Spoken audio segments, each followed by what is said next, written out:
You better be ready because we're going to get it on. Mike Sempervive here with you for the next hour talking professional wrestling, which is something we do every single day here on the Sports Byline Broadcasting Network. Tune in, iHeart, American Forces Radio, sportsbyline.com, over-the-air affiliates like the mightier 1090, Sirius XM 156, via podcast or streaming video on Twitch and on YouTube. However you're joining me today, I'd just like to say thank you. As always, there is a lot to get into. Some of it even has to do with the action that takes place inside of a wrestling ring. Although it's the other aspect of what we do that seems to be titillating the passionate juices of your wrestling souls. You know, traditionally when we've heard about drama at this time of year coming out of Jacksonville, it's usually got something to do with something with the Jaguars. But no, this time around it's the Jacksonville Wrestling Office.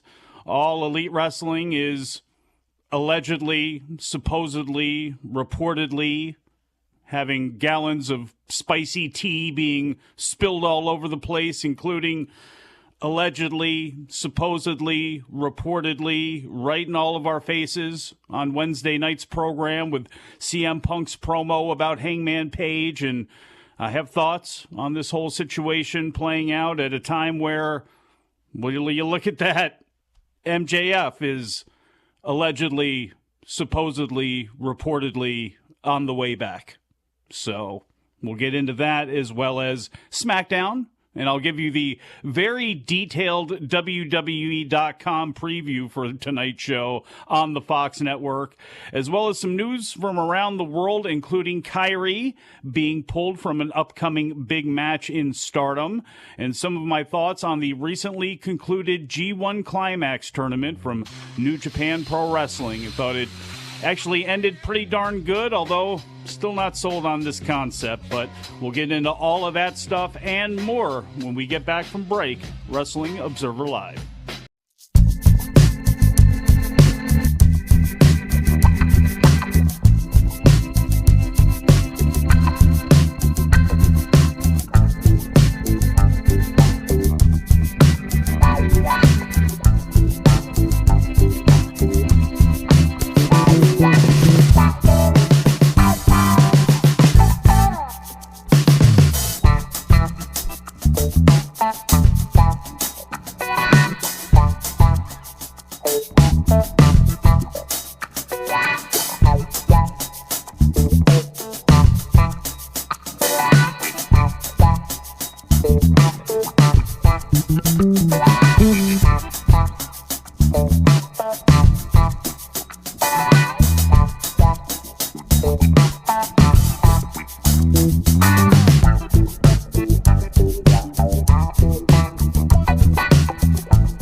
Hey there, everyone. While we take a quick break, I have another trivia game for you, and this time I'm going to go ahead and quiz you on how well do you remember All Out 2021. Let's play. Question number 1. How many title changes did we see at All Out 2021? A, 0, B, 1, C, 2. Yo, Mike Sempervive here with you, Wrestling Observer Live. You're listening to this show live right now, and you're traveling around, and you're a sports fan, and you always have Sports Byline on in the car, and you're wondering what in the world is going on. I'm trying to get updates on what in the world is happening in Major League Baseball. Don't worry, we got you covered. The Chicago Cubs right now leading the Milwaukee Brewers 4-2. So there you go. There's that. Everything else is a night game tonight. So we'll keep you updated on that as the day goes on if I have any time for it here because, oh boy, there's wrestling news. Right now I'm sending mental telepathy to DJ Convoy, my good friend who does the write-ups for these shows and is going through a series of crises here. Crises? Whatever. In recent times, having to deal with people online and in forums and such, and boy, I'll just get right to it. Maxwell Jacob Friedman is expected to return to AEW in the near future, and you can read about this up at the main page of WrestlingObserver.com. MJF has been gone from the company since he appeared on the June 1st edition of AEW Dynamite and cut a promo imploring Tony Khan to fire him. But with TV rights fees negotiations soon likely to begin in a few months, he is scheduled to return, quote, somewhat soon. The situation was addressed by Dave Meltzer in Friday's edition of the Wrestling Observer newsletter. He says MJF is currently scheduled to be returning somewhat soon. We don't know the exact time, but the negotiations for a new TV deal will likely be taking place starting in just a few months and into the spring. So the TV ratings numbers, probably September to whenever the deal is closed, are the most important to date. So this recent drop is the worst time to have a drop, Meltzer says, referring to the AEW ratings recently, and I'm sure that means both Dynamite and Rampage, which has been suffering very, very badly. The story goes on to say that AEW has not mentioned MJF during his absence from the company. Shortly after his promo on June 1st, there was an edict issued to remove him from AEW promotional spots and commercials. Everyone remembers that, right? All that stuff. If not, this is what the Observer reported back then. MJF is currently being edited out of any TBS and TNT spots he appears in, with different AEW footage replacing him. We are told that the existing spots with MJF have officially been pulled, but it's possible some more still may pop up as they transition to newer spots. And that was Wrestling Observer talking about a PW Insider story. MJF, of course, no show to meet and greet during AEW Double or Nothing weekend, and he wrestled at the pay-per-view, but did a incredible job to Wardlow where he lost via 10 power bombs and then had oxygen applied to his forehead as he was carted out of the building. The next night he cut a promo speaking about his unhappiness with everything in AEW and called Tony Khan a blank mark before his microphone was cut off, and AEW then pulled down all MJF's merch and removed him from the roster page, and they didn't upload that clip to YouTube because they really wanted to sell the drama of the whole thing. But you know what is up on AEW's YouTube channel for its 3.3 million subscribers? The full show opening CM Punk promo from this past Wednesday night. And as of 3 p.m. Eastern Daylight Time, there were nearly 380,000 people who have clicked on it. During Thursday morning's Wrestling Observer Radio, Dave Meltzer said that promo that was cut by CM Punk was, quote, weird for everyone, as in nobody knew he was going to do that. On yesterday's Observer Live, you heard Bryan echo what Dave said and give his thoughts on it. And I asked him if this was an issue that predated CM Punk and his time in AEW and was an old piece of baggage that was dragged in. And He pointed to Hangman Page's promo from before Double or Nothing, where talked about Punk putting a fake face and on in the public and really being a locker room cancer, and what all he was intimating from that. And all that time later, after that promo, with only 2 weeks to go before the pay-per-view, for which there was and is no main event announced, at a time where there's no reason really to dignify whatever it was Page said that really upset him, according to Dave, there is no plan to make that match in the near future, certainly not for All Out 2, but CM Punk hijacked his own promo because he had to get his receipt back. A promo that AEW immediately, on the night that it happened, tweeted out with a post that read, "Did CM Punk just challenge former AEW World Champion Hangman Page to a rematch here in West Virginia? AEW is live on TBS." Okay. On the go-home show for Double or Nothing, Page cut a promo right in Punk's face about defending All Elite Wrestling from him. That's exactly what he said, in fact. Remember that? And people were speculating about why Hangman was seemingly acting out of character and being all fired up against another babyface. And Punk responded to him by asking him why he was speaking in riddles and why he was so fired up. And then they go out and have a really good wrestling match. And from what I remember, Punk won the title. That's what happened there. And now there's people trying to piece all of this stuff together who are reading and hearing about all this sort of stuff. And it's, did CM Punk really threaten to walk out at some point?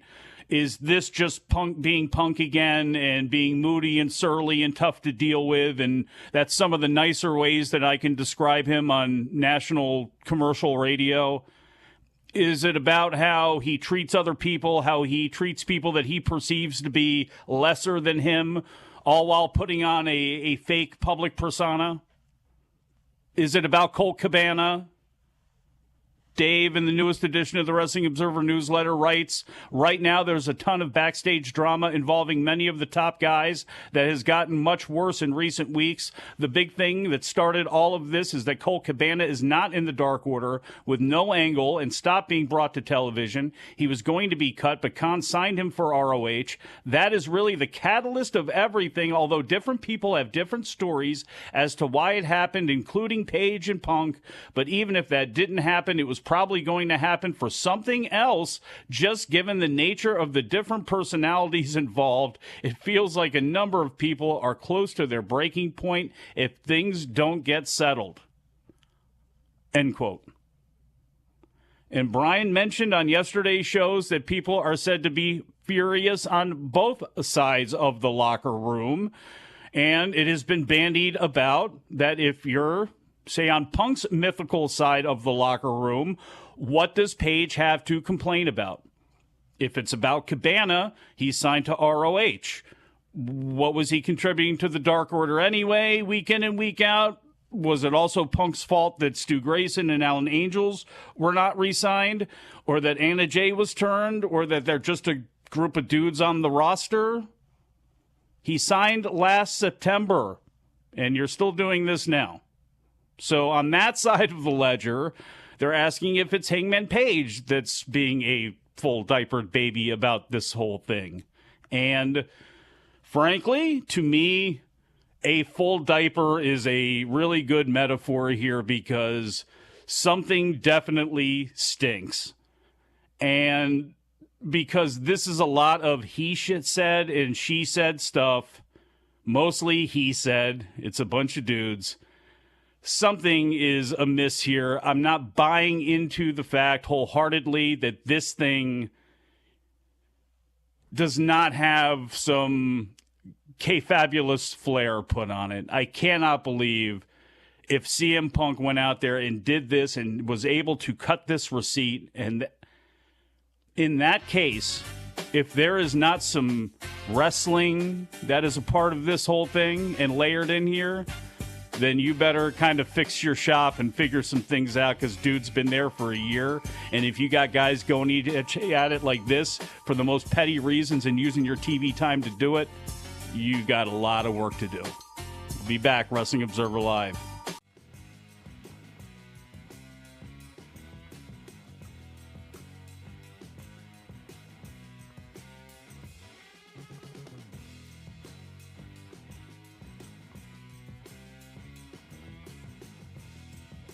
The answer is 1. Out of 4 championship matches, only 1 changed hands, and it was for the AEW World Tag Team Championship, in which the Lucha Brothers defeated the Young Bucks. Question number 2. Who wasn't in the Women's Casino Battle Royale? A. Ty Conti, B. Chris Statlander, C. Jade Cargill, D. Rebel.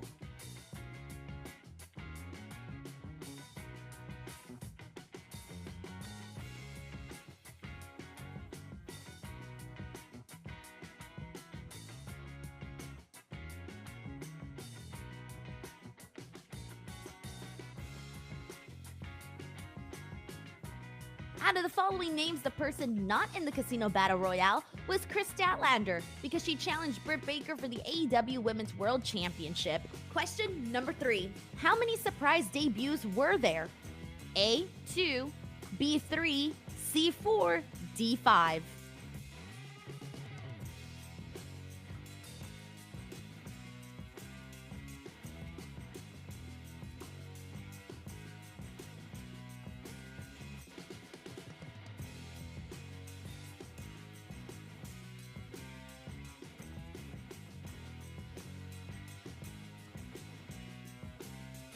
The answer is 4. We saw the AEW debuts of Minoru Suzuki, Adam Cole, Ruby Soho, and Bryan Danielson. Question number 4. What was the opening match of the main card? A. Moxley vs. Kojima, B. The 10-man tag, C. Miro vs. Kingston, D. Jericho vs. MJF.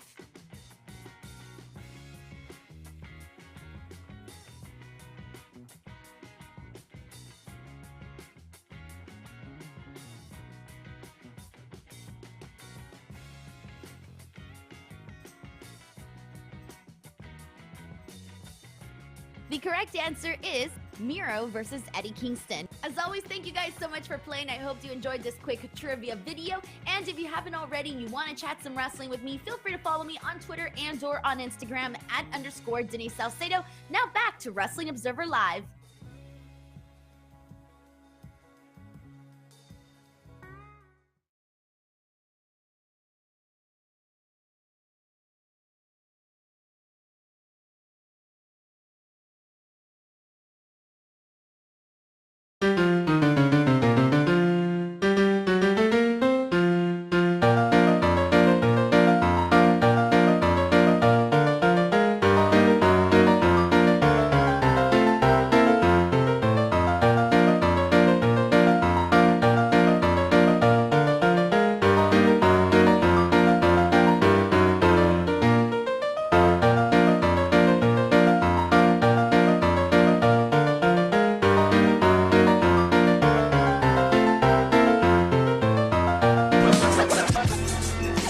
On the show, Mike Sempervive here with you, Wrestling Observer Live. You know, we do this show right here for an hour at a time every single day, except for Andrew Zarian, who on Sundays does this show for 2 hours from 6 p.m. to 8 p.m. But if you want any of us 24/7, you can find all of us on Twitter. I am at Sempervive. The timeline for this show is at WONF4W. The broadcaster is at Sports Byline USA. And if you love pro wrestling, at Mid-Atlantic Pod. With everything I talked about in the first segment of this show, that is a nice way to go back and refresh yourself with just pro wrestling from 1933 to 1988. Unfortunately, I don't have many clips of video from 1933. Most of them from Dusty Rhodes' era in the 80s. But you know what? That's a pretty damn good era for wrestling to go back and watch and get some ideas about. And, man, you know, we needed a substitution at a large level for WWE. Everybody needs a little bit of competition out there to some level to test their mettle against, and that's what we wanted AEW to be, at least a lot of us, be that WCW type of option. Just don't do all of the things that WCW did. And there's a lot of what AEW does that harkens back wonderfully to the times where WCW, especially on Nitro, did things right. All of this work shoot stuff, and whether this is a work or a shoot, it doesn't matter. Then it's a lack of institutional control where CM Punk feels as though he's got to go out and do that, and you're at a point where you have active talent as senior vice presidents that are having to deal with all of this stuff. And look, we mentioned yesterday on the show that they have put layers into place. Tony Schiavone has talked about it in an interview about helping out backstage, about going around to people, talking to them, getting some feedback from them, making sure that people just don't build up a bunch of pressure, making sure that there are some release valves for some of this steam before it hits a ridiculous level. But if this is about Colt Cabana, and I feel, because I really like Colt Cabana, I like him personally, I have no animus about Colt Cabana whatsoever, and I feel bad that he's in this situation and in this whole deal here, because if this is about him, you signed Punk a year ago, and these aren't wounds, obviously, that are going to close, or at least they're not going to close anytime soon, and any open wounds you have back there could get infected and infect others, and that sounds like that's what the case is right now, and something has got to be fixed. Something has got to be figured out.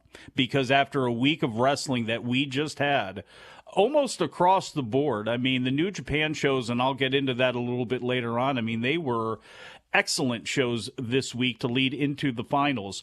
Raw, when you place it against, look, I know there's somebody out there that is going to be upset about this, but place Raw against Raw standards, especially recently. I thought that was an easy show to watch. I thought NXT was an easy show to watch. You give me matches like Giovanni Vinci and Carmelo Hayes and tell me that these two guys could be part of the future of WWE. I can't say anything bad about a show like that. You go into Dynamite, look especially how it was bookended.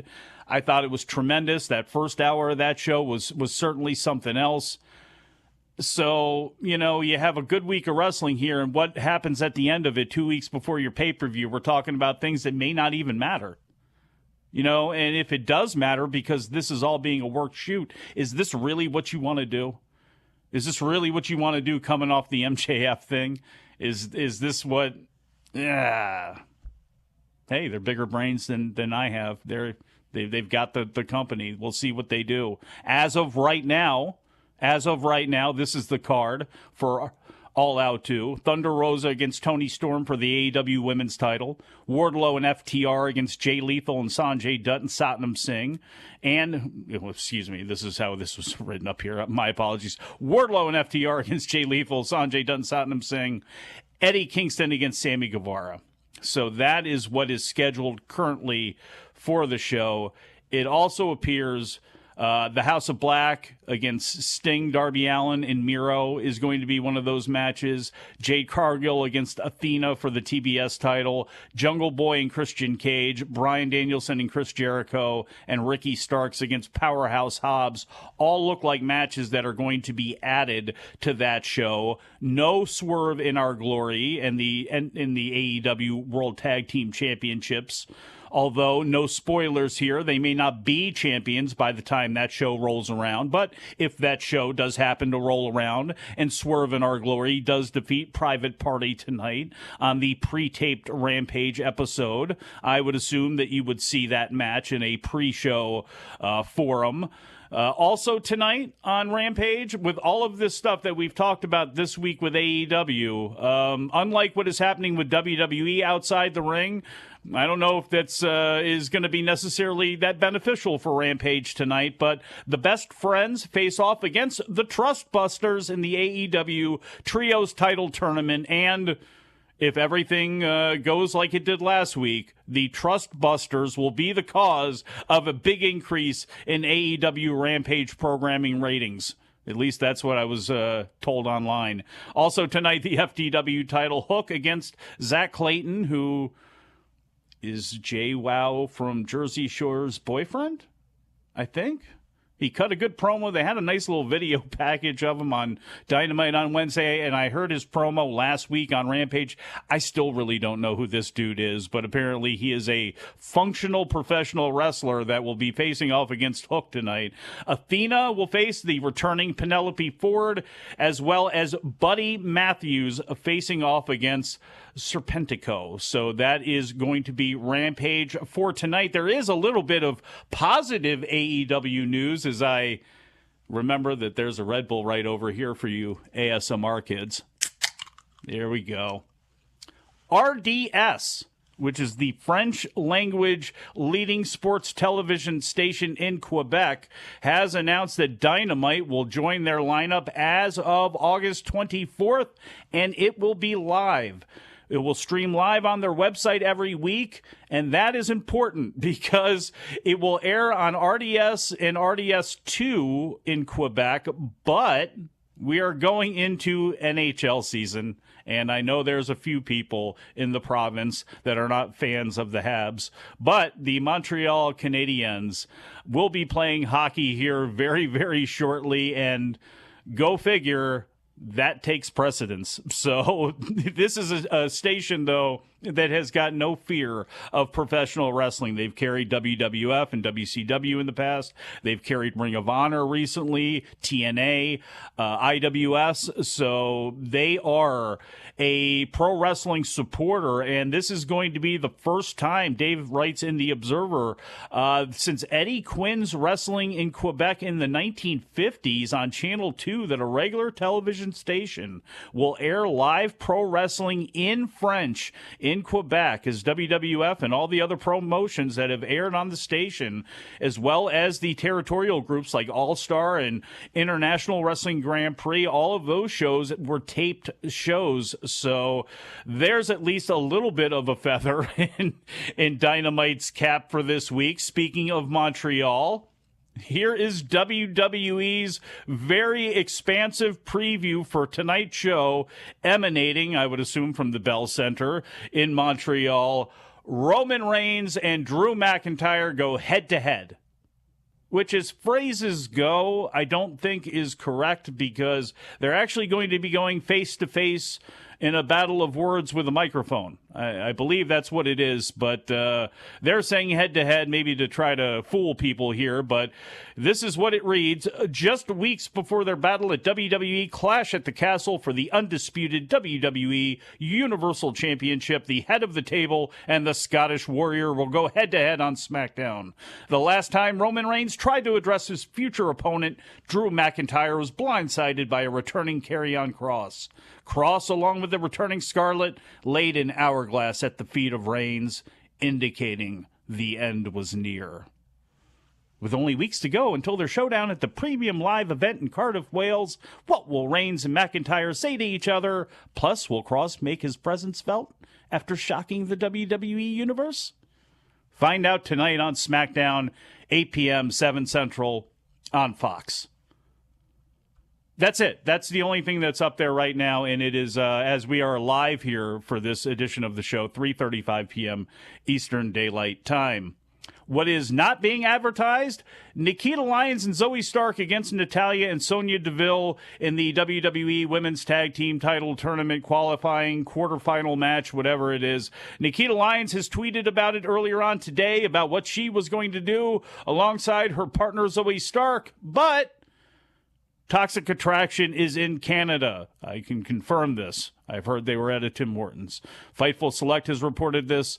I believe Mike Johnson has reported this, and I know there are people on this website as well that had gotten texts yesterday and today stating that Toxic Attraction was going to take the place of Nikita Lyons and Zoe Stark in that match. Not sure the condition of Zoe Stark right now, or how they're going to handle this with Nikita Lyons, whether they mention that Zoe is out or not and mention why.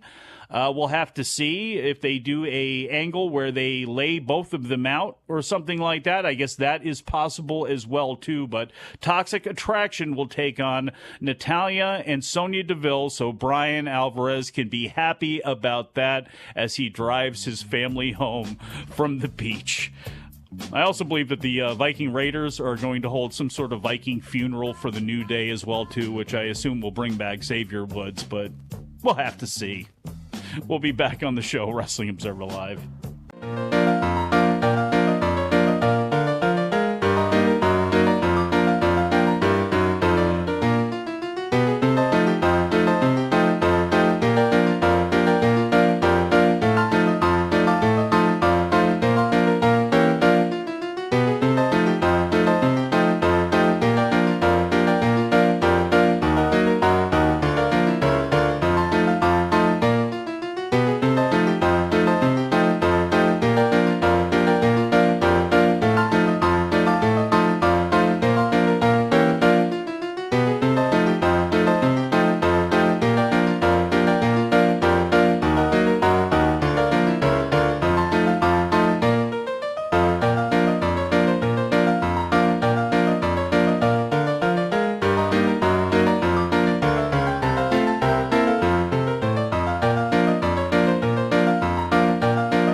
Alrighty now, one of my most favorite games to play during these commercial breaks is the Word Scrambler, Word Unscrambler, whatever the hell this game is called. Let's unscramble some words. Today's category is AEW wrestlers. Whose name is this?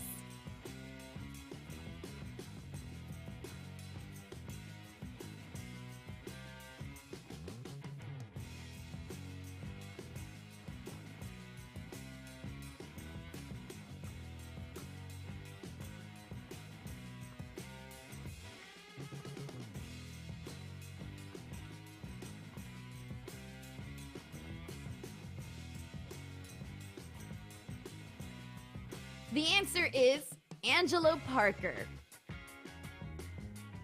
Next one, whose name is this?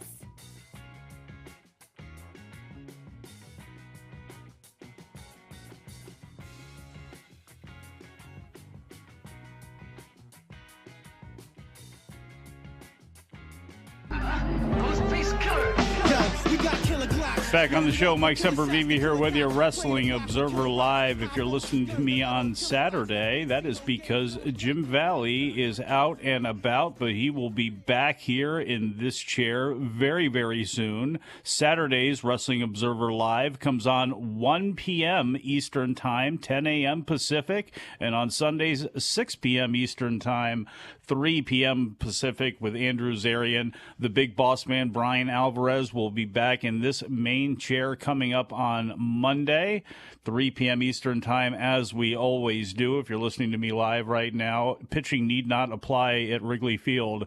Right now, the Brewers on top of the Chicago Cubs, 5-4 in the top of the fourth. There's plenty of other wrestling news we need to get into today that's got nothing to do with the high drama taking place in AEW. It's got high drama in Stardom because of high fevers, unfortunately. And Kairi Sane, the former Kairi Sane, Kairi Hojo, now just Kairi in all caps, revealed that she has a positive COVID-19 test. She posted it up on Twitter Wednesday night. She's got a fever, and she will be missing the Stardom show, which is going to be taking place, the pay-per-view that is going to be taking place coming up. I believe it is on Sunday.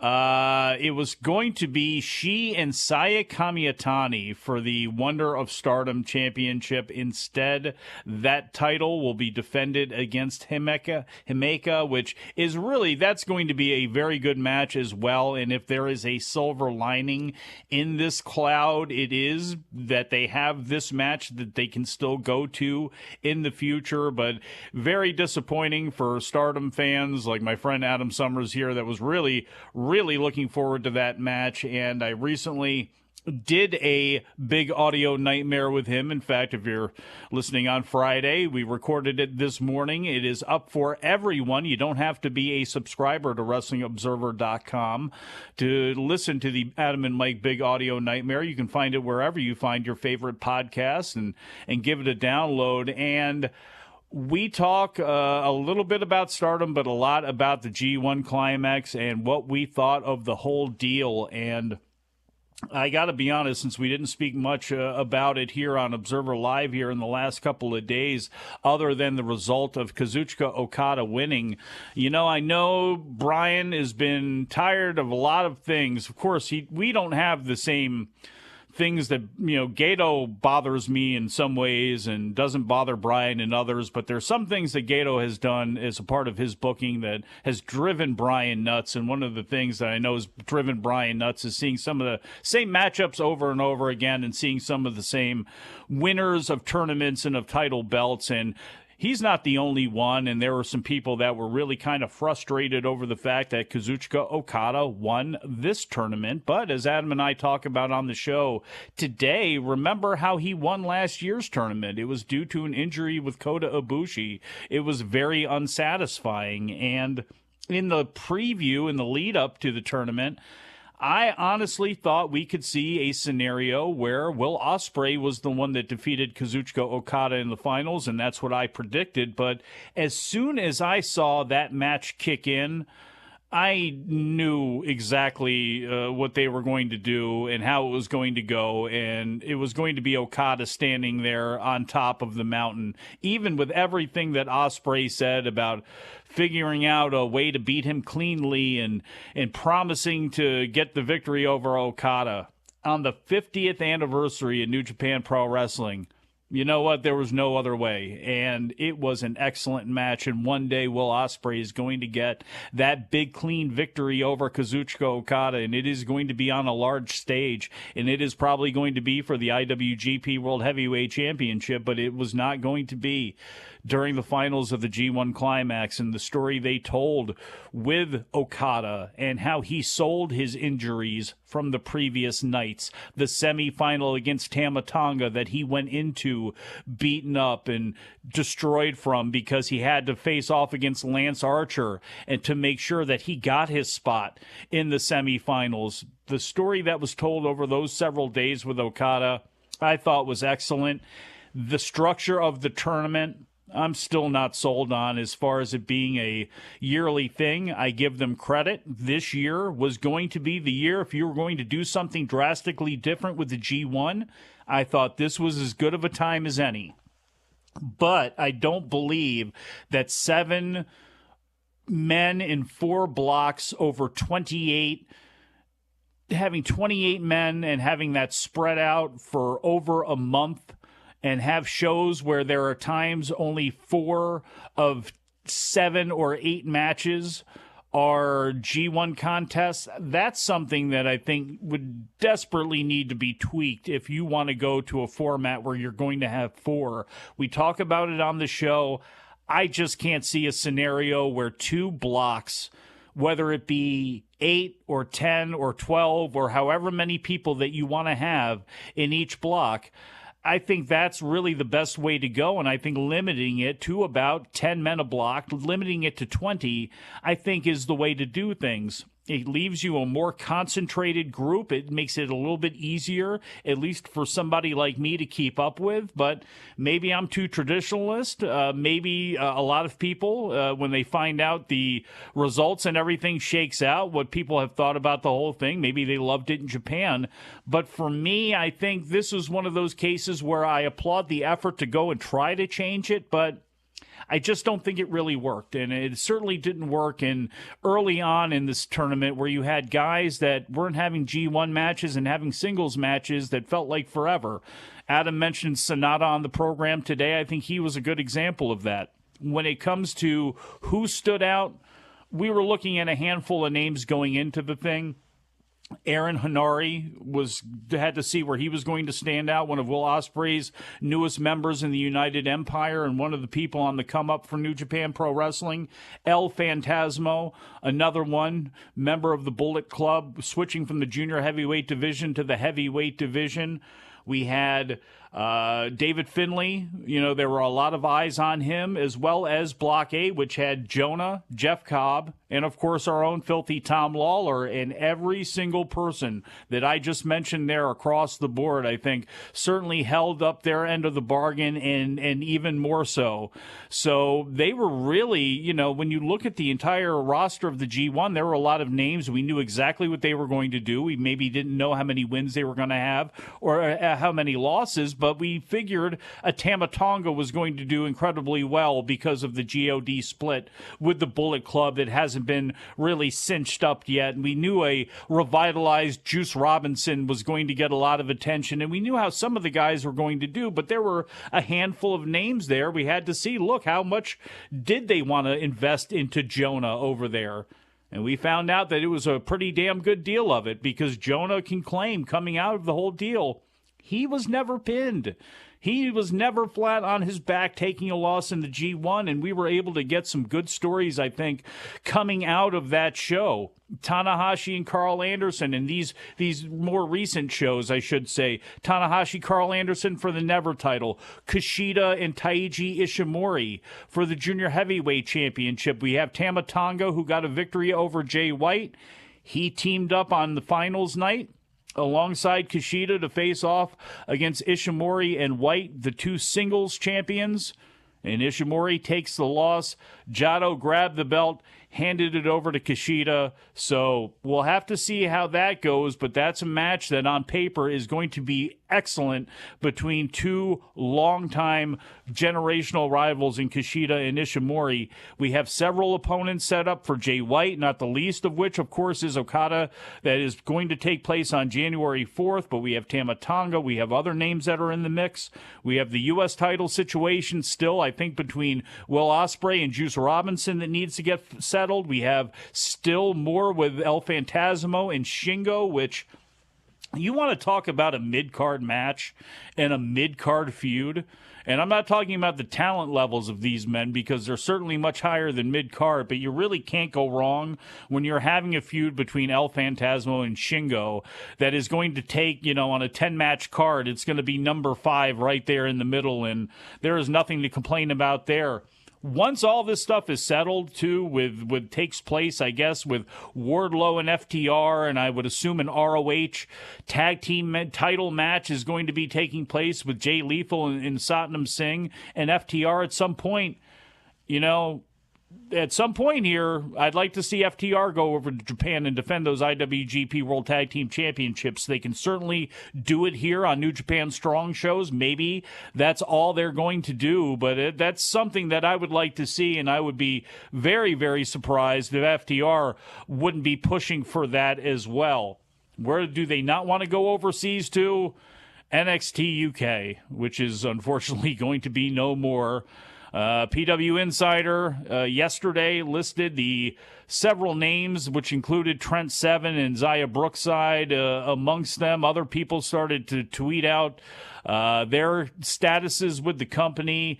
As of right now, here is the list of people that have been cut: Amir Jordan, Danny Luna, Dave Mastiff, Amelia McKenzie, Primate, Nina Samuels, Rohan Raha, Shah Samuels, Sid Scala, Trent Seven, Ashton Smith, Jack Stars, T-Bone, Teoman, Flash Morgan Webster, Wild Boar, Kenny Williams, Amale, Mark Andrews, Zaya Brookside, Eddie Dennis, Saxton Huxley, and Sam Gradwell, all of which are going to be now looking for work. NXT Europe is supposedly kicking in, where NXT UK will be absorbed into. What does this mean for Tyler Bate and B. Priestley, who is Blair Davenport on the NXT UK roster? Gallus, they have all appeared, including JD McDonough, and several others have come over to NXT proper. Is that a permanent deal? We'll have to see. Who knows? Interesting to see what they do with NXT Europe and if they make it a top-heavy traveling group where you bring over, like they've brought over Chase U to appear on TV. Do they bring over maybe names that aren't doing anything on the main roster, like a Robert Roode, and you bring over some names that are on NXT on the top of the heap right now, and then you fill out that with other people that you may be looking at from the European market and want to give tryouts to or want to take a look at? Who knows? It's going to be really, really interesting, but it's hard for me to believe that there's not going to be something that exists in some form that is European-based just because of TV. And where that base ends up being, whether it's in Germany or wherever it happens to be, it's hard for me to believe that they're not going to have a European television show that is going to want to feature some talent, because otherwise just shut the whole thing down completely and only send over people from the main roster that will get people all sorts of jacked up. And hopefully you're all jacked up to watch Rampage tonight. Dynamite did 957,000 viewers, which was down 1.5% from last week. Second lowest viewership for the show since July 20th. 18-49 demo. Dynamite finished second on the cable charts with a .30 rating, about 391,000 people. Down 9% from last week. Second lowest rating in that category since the show moved to TBS.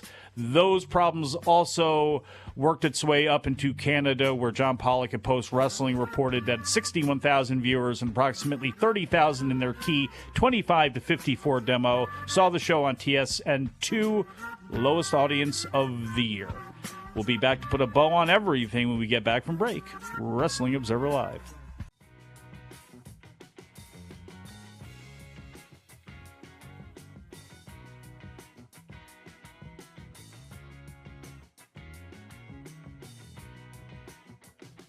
The answer we were looking for, Griff Garrison. And can you unscramble this name?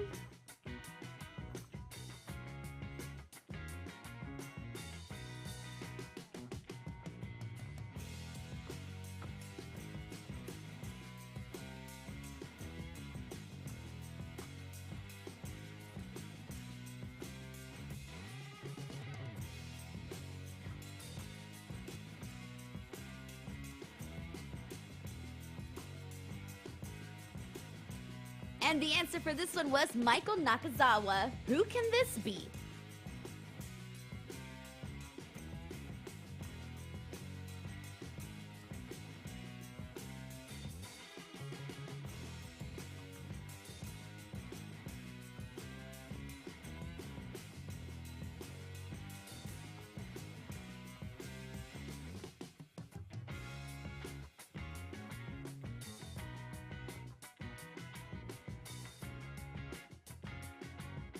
And the answer we were looking for here is Jamie Hayter. Last one, whose name is this?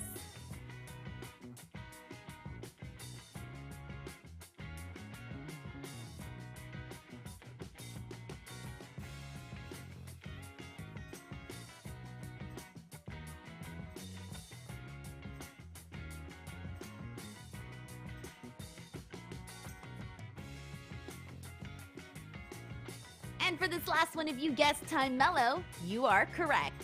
These are always a whole lot of fun. Thank you guys so much for playing, and I'll see you on the next video. Back to Wrestling Observer Live.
Back on the show, Mike Sempervive here with you, Wrestling Observer Live. The big boss man, Bryan Alvarez, will be back with me on Monday afternoon. Until then, if you need anything, and I mean anything, that there's need to know about in professional wrestling or in mixed martial arts, WrestlingObserver.com is the place to go for that. There's going to be multiple audio shows up over the weekend, not the least of which is Dave Meltzer and Garrett Gonzalez tonight. That show will be posted up at some point, I would say, around 1, 2 o'clock in the morning, probably Saturday morning, Eastern time. Right about then is when that show's going to be up, but they are definitely going to get one done. And like I mentioned, if there's anything that takes place in professional wrestling over the next couple of days, WrestlingObserver.com is going to be your place to go to. Unfortunately, Tegan Knox still has no place to go to. She was on a podcast recently stating that because of visa and green card issues, she is still, unfortunately, shut out from the professional wrestling scene. She has had so many injuries, but I still continue to believe if she can actually be held together with enough duct tape, with the exception of Joe Calzaghe, to people in North America, she could be the biggest athlete to ever come out of Wales. And I know there's somebody there going, we have this rugby player, we have this football player, we have this, we have that.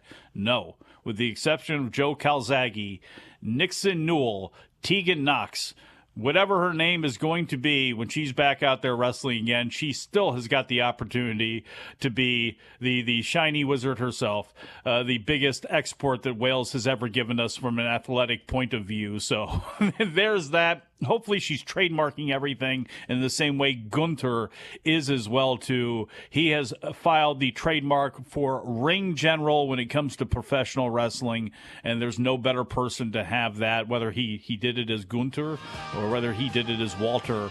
I really don't know, but I tell you what, I ain't going to fight him for it.